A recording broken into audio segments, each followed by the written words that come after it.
Hi, my name is Faye and thank you for joining me for another Disney-based video. Last week I spoke a little about the history of color animation, but this time I'm going to focus on the designs of three characters from Snow White, Grimhilda, and Grimhilda's other side, the Witch. As with all characters, those from Snow White went through several different designs before the ones that we are familiar with were created.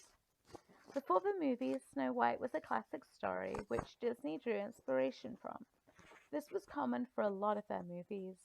In terms of Snow White, the character, her character's design was influenced from that of a traditional European fairy tale, blending that image with popular Hollywood heroines. Snow White originally had blonde hair similar to a spring goddess. However, after Grim Natwick worked as a supervisor on the animation, he felt that she could resemble a character he had invested a lot of time into, Betty Boop. Betty Boop was also said to be similar to the actress Zazie Pitts. Over time, Snow White became less cartoonish and into the more realistic character today.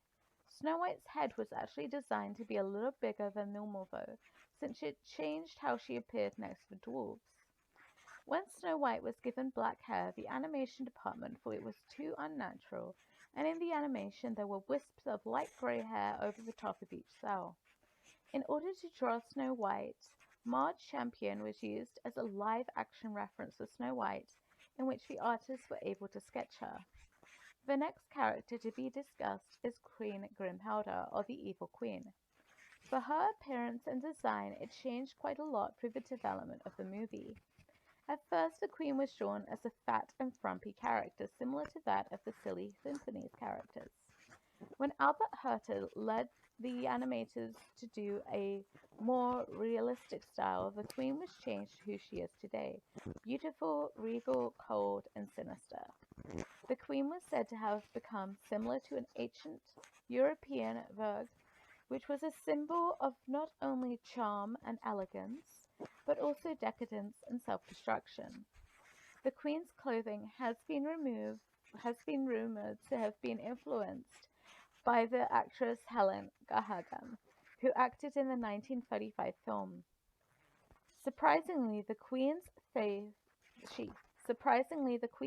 was influenced by Joan Crawford, and saying that she was wearing a mask.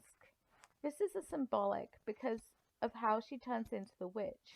She hides the evilness behind her good looks.